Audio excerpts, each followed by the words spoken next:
আসসালামু আলাইকুম সুপ্রিয় শিক্ষার্থীবৃন্দ, আলফা পাই চ্যানেলের পক্ষ থেকে জানাই শুভেচ্ছা ও অভিনন্দন। রাজশাহী বোর্ড 2025 ধারাবাহিক আয়োজনের আজকের পর্ব 11 নিয়ে তোমাদের মাঝে উপস্থিত হয়েছি। আমাদের অন্য সকল ভিডিওর লিঙ্ক ডিসক্রিপশন বক্সে দেওয়া থাকবে, চাইলে সেগুলো দেখে আসতে পারো। আজকের আয়োজনমালায় রয়েছে সৃজনশীল প্রশ্ন 11। শুরু করা যাক আজকের আয়োজনমালাটি। 11 কতে বলা হয়েছে,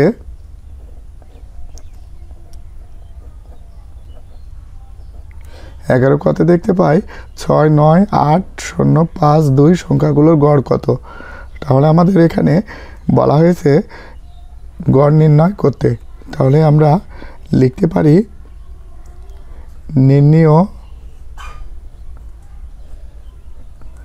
নির্ণেয় গড় ইকুয়ালস টু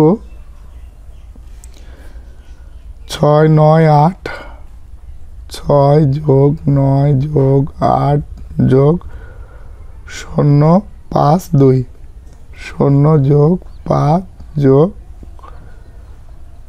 2। তো এখানে কয়টি সংখ্যা যোগ করছি? 1, 2, 3, 4, 5, 6। এখানে আমাদের 6 দিয়ে ভাগ করতে হবে। তাহলে আমাদের এখন আমরা ক্যালকুলেটর ব্যবহার করব। 6 যোগ 9 যোগ 8 যোগ 0 যোগ 5 যোগ 2 ইকুয়ালস টু ভাগ 6। তাহলে কি দাঁড়ালো? 5। তাহলে আমাদের নির্ণেয় গড় হলো 5। এরপরে পরবর্তী প্রশ্নটিতে বলা হয়েছে প্রদত্ত সারণী মধ্যক নির্ণয় করো। অর্থাৎ এই সারণী যেটা দেওয়া আছে, এই সারণী থেকে মধ্যক নির্ণয় করতে হবে। সর্বপ্রথম আমাদের যে কাজটি করতে হবে, এই সারণীটি তৈরি করতে হবে।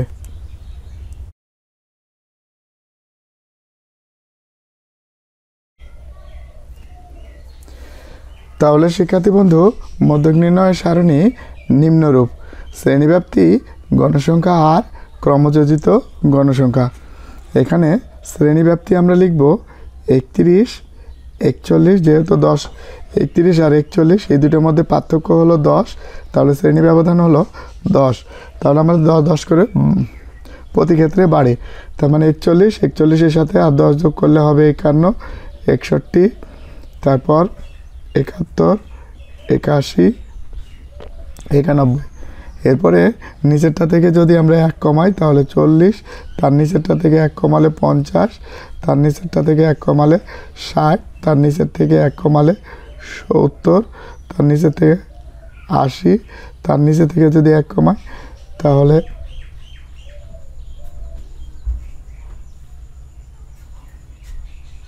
90, তার নিচে থেকে 1 কমালে 100।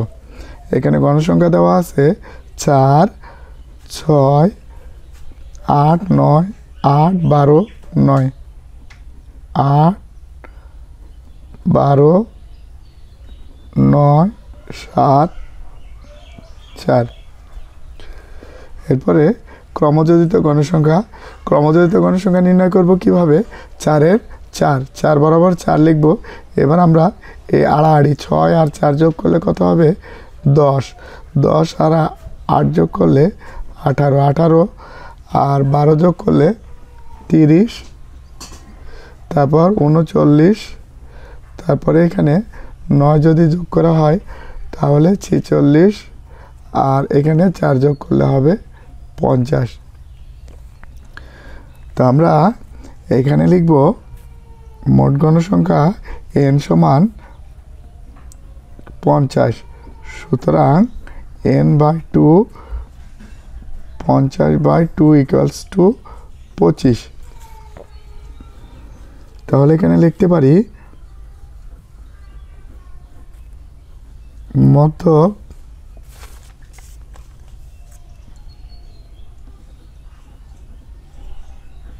হলো 25তম পদ, যা এখন আমরা দেখি 25 কার মধ্যে অবস্থান করছে। 4-এর মধ্যে 25 পাওয়া যাবে না, 10-এর মধ্যেও না, 18-এর মধ্যেও না। 25-এর অবস্থান 25 বা 25-এর উপরে হবে। তার মানে 18 কিন্তু 25-এর চেয়ে ছোট, এর মধ্যে অবস্থান করবে না। যেহেতু 30 25-এর চেয়ে বড় অথবা 25-এর চেয়ে বড়, এই জন্য 30-এর মধ্যেই আমাদের 25-এর অবস্থান হবে। যা এই 30 25-এর মধ্যে অবস্থান, তার মানে এখান থেকে যা 61 থেকে 70 শ্রেণীতে অবস্থিত।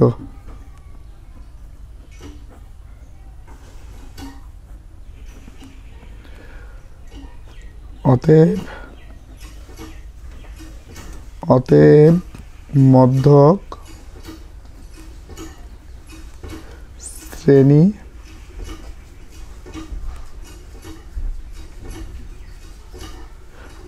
শ্রেণী হলো 61 থেকে 70। তো এখন আমরা মধ্যক নির্ণয়ের সূত্রটি লিখব।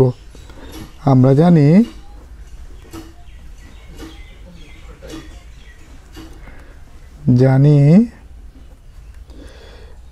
মধ্যক সমান L plus n/2 minus FC into H/FM। তো আমরা এখানে একটি খাড়া দাগ টেনে নেব।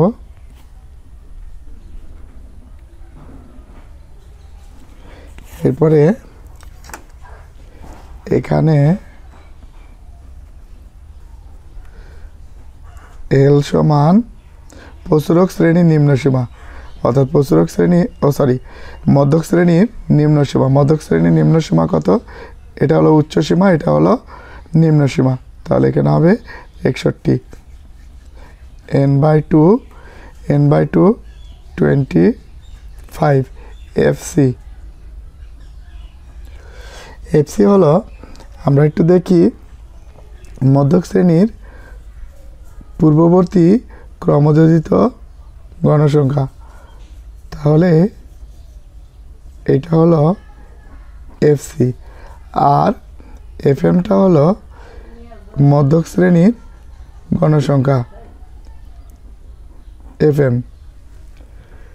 তাহলে FC হলো 18 আর FM সমান 12। তাহলে শিক্ষার্থী বন্ধু, এই প্রতীকগুলোর মানগুলোকে আমরা এখানে স্থাপন করি। তার মানে 61 প্লাস n/2 হলো, আমরা জানি 25 মাইনাস এফসির মান হলো 18। এরপরে H, আচ্ছা এখানে H লেখা হয় না, তো আমরা দেখি এই বরাবর কত করে পার্থক্য বাড়ে। তাহলে 40 আছে 50, 50 আছে 60, অর্থাৎ 10 করে। তাহলে H এর মান হলো 10, তো ইন্টু 10/FM হলো 12। তাহলে আমাদের এখানে 61 প্লাস, এখান থেকে যদি বাদ দিই তাহলে হবে 7 গুণ 10/12।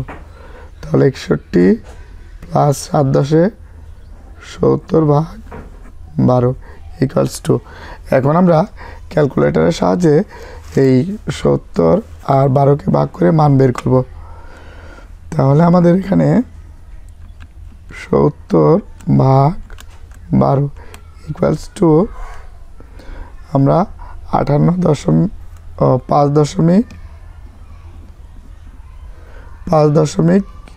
আমরা এখানে দেখতে পাই 8333। তার মানে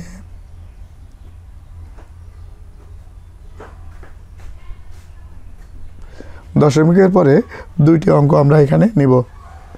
এরপরে এখন আমরা এটাকে মোট যোগ করে দেব। তার মানে 61 প্লাস 5.83 ইকুয়ালস টু 66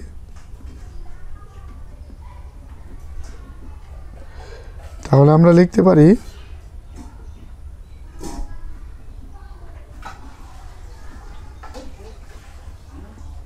নির্ণেয়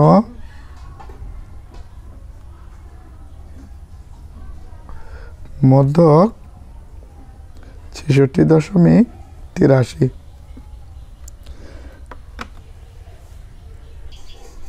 পরবর্তী প্রশ্নটি দেখতে পাই বিবরণ সহ প্রদত্ত উপাত্তের অজীব রেখা অঙ্কন করো। অজীব রেখা অঙ্কন করার জন্য আমরা প্রয়োজনীয় সারণীটি অঙ্কন করব। অঙ্কন করার পরে আমরা আবার ভিডিওতে ফিরব।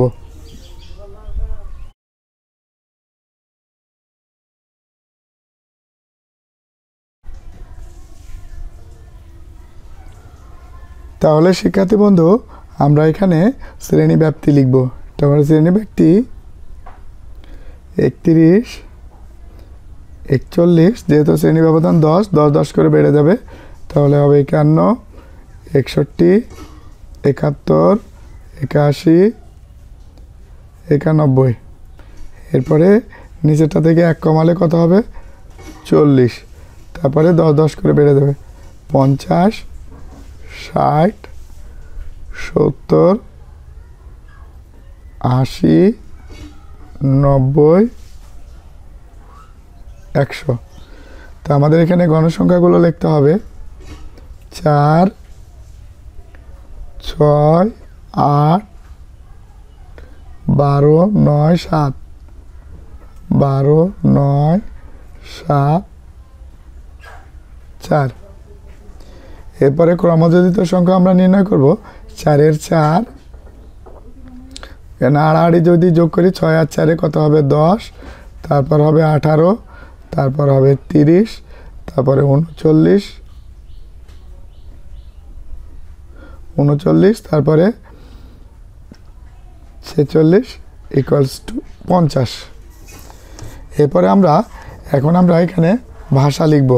তো ভাষাটা লেখার জন্য যেহেতু আমাদের শ্রেণী ব্যবধান হলো 10, এজন্য আমরা 2 একক সমান 1 ঘর ধরব। আর যদি শ্রেণী ব্যবধান 5 হয় তাহলে 1 একক সমান 1 ঘর ধরব। যেমন আমরা এখানে দেখতে পারি, যেমন 1 একক সমান 1 ঘর। যদি আমাদের 5 একক থাকে তাহলে আমাদের হবে 5 একক, অর্থাৎ সমান হবে 5 1 গুণিত 5 সমান 5 ঘর। আমাদের মূল টার্গেটেড হবে 5 ঘর। কারণটা কি, আমাদের এখানে গ্রাফ পেপারে যেটি দেওয়া আছে সেটি হলো এখানে দুটি মোটা দাগের মাঝে আমরা 5টা 5টা করে ঘর পাই। সুতরাং আমাদের টার্গেট হবে 5টা। যদি শ্রেণী ব্যবধান 10 হয় সেক্ষেত্রে আমরা কি লিখব, যে 2 একক সমান 1 ঘর। তাহলে 1 একক সমান, তাহলে কম হবে, কম হলে হবে ভাগ। তাহলে এখন যেহেতু শ্রেণী ব্যবধান 10, তাহলে 10 একক সমান এই হাফ গুণ 10, 5 দুগুণী 10। তাহলে আমরা কিন্তু 5 ঘর পেয়ে গেলাম। তবে এভাবেই আমাদের এই কাজটি আমাদের করতে হবে। তো সুতরাং আর আমরা একটা জিনিস দেখি যে আমাদের এক্স অক্ষ বরাবর শ্রেণীর উচ্চ সীমা থাকবে আর ওয়াই অক্ষ বরাবর ক্রমযোজিত গণসংখ্যা থাকবে। তাহলে এটা আমাদের মনে রাখতে হবে যে এরপরে আমরা এখন ভাষাটি লিখব।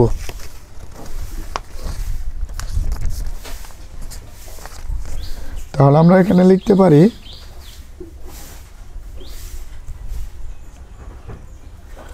ছক কাগজে এক্স অক্ষ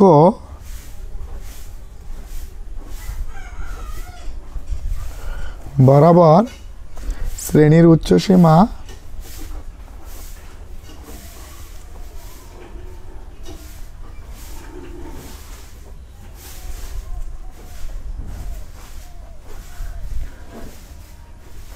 সীমা।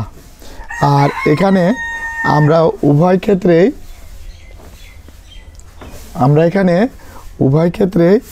2 একক সমান 1 ঘর ধরব। কারণটা কি আমরা একটু এখানে দেখি, যেমন এখানে 2 একক সমান 1 ঘর,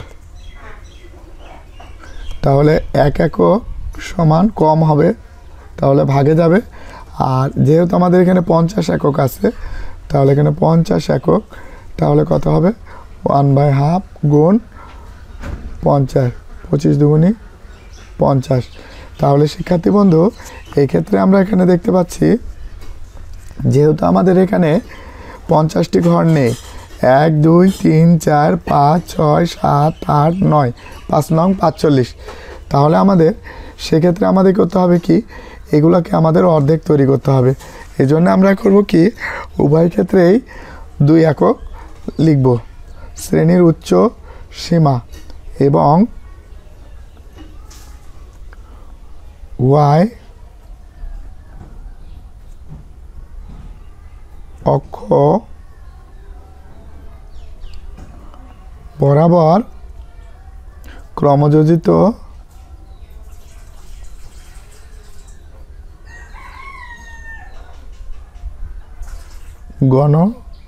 গণসংখ্যা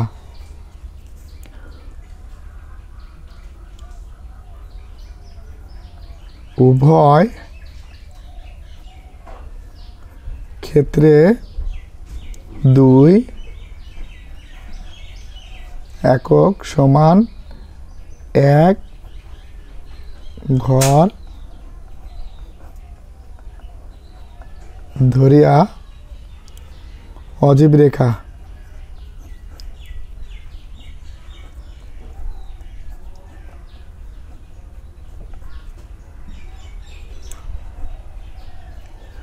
অঙ্কন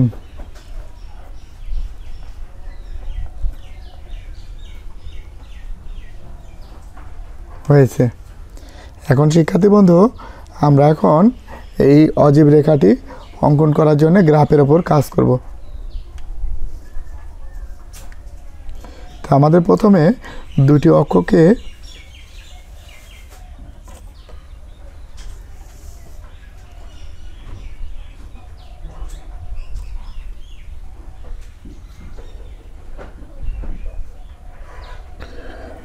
অক্ষকে আমরা কয়েকবার ঘষা দিয়ে এটাকে মোটা করে নেব। তারপরে আমরা এই অক্ষটি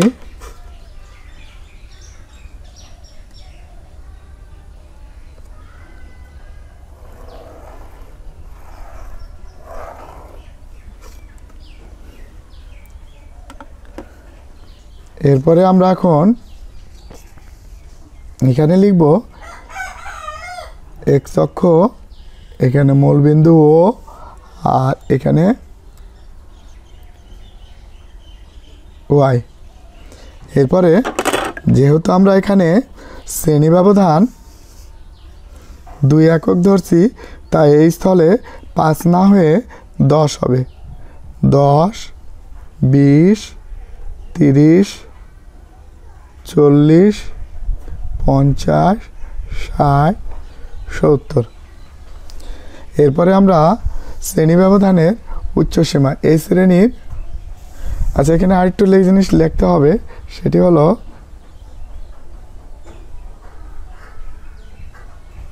মূলবিন্দু ও থেকে এই শ্রেণীর আগেরটা কত হবে 30 পর্যন্ত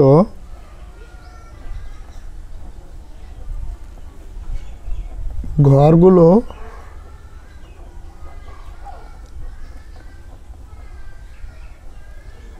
বোঝাতে ছেদ চিহ্ন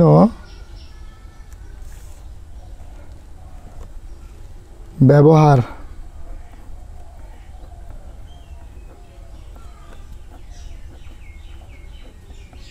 করা হয়েছে। তাহলে এখন আমাদের এখানে শুরু করছি কত থেকে 30 থেকে, তার মানে আমরা এখানে লিখব 30।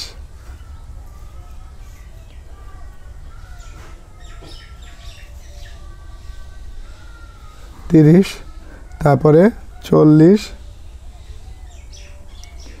এরপরে 50, 60, 70, 100 পর্যন্ত, 80, 90, 100। এরপরে শিক্ষার্থী বন্ধু আমরা এখন যেহেতু আমাদের এখানে 4 গণসংখ্যা 40-এর মধ্যে অবস্থান করছে, তাহলে 40 কোনটা, যে এইটা, তাহলে আমরা এইটার উপরেই আমরা বিন্দুটি নিব। তো 4-এর অর্ধেক কত, যেহেতু আমরা যদি হিসাবটা করি যে 2 একক সমান 1 ঘর, তাহলে 1 একক সমান হাফ ঘর।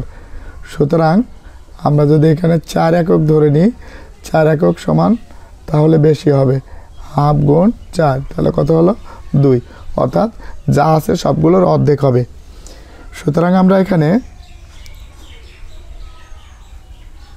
এই বিন্দুটা এখানে বসাবো। তারপরে 10-এর অর্ধেক হলো 5, তারপর 18-এর অর্ধেক হলো 9, এই 10, এই হলো এখান থেকে 5, আর এই হলো 10, 1 ঘর কম নিলেই আমাদের 9 পেয়ে যাব। তারপর 15, এই 5, 10 আর 5, 15, তাহলে বিন্দুটি এখানে অবস্থান করবে। আচ্ছা 39-এ যদি 2 দিয়ে ভাগ করি তাহলে আমাদের কত আসে দেখি, 39 ভাগ 2, 19.5। তাহলে 19.5 আমরা কিভাবে নিব, এই 5, 10, 15, 20, 1 ঘর কম নিলে 19, আর 0.5 মানে একটি ঘরের অর্ধেক। আমরা বিন্দুটিকে ঠিক অর্ধেকে স্থাপন করব। তারপর 23 দুগুণী 46, তার মানে অর্ধেক করলে 23 হবে। এই 5, 10, 15, 20, 21, 22, 23, তারপরে হলো 25, 25 হলে 23, এখান থেকে 23, 24, 25। এবার আমরা বিন্দুগুলোকে যোগ টেনে দেব। আচ্ছা আমরা এটা তোমরা স্কেল দিয়ে টেনে দেবা, তাহলেই হবে। এইটা এই বিন্দুর সাথে এটা, তারপরে এইটা, তারপরে এটা, বাস। এরপরে আমরা এটাকে এই 30-এর সাথে মিলাই দেব। এটা আমরা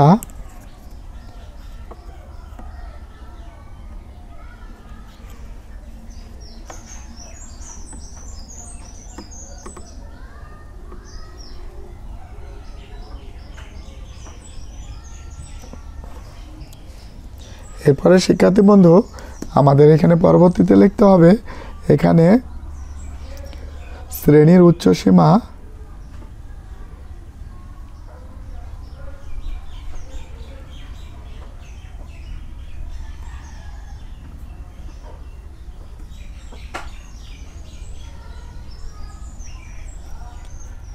আর এই বরাবর আমরা লিখব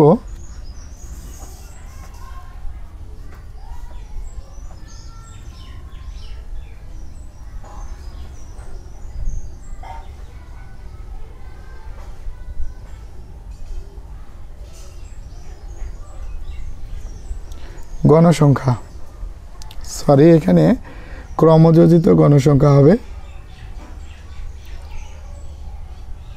ক্রমযোজিত গণসংখ্যা।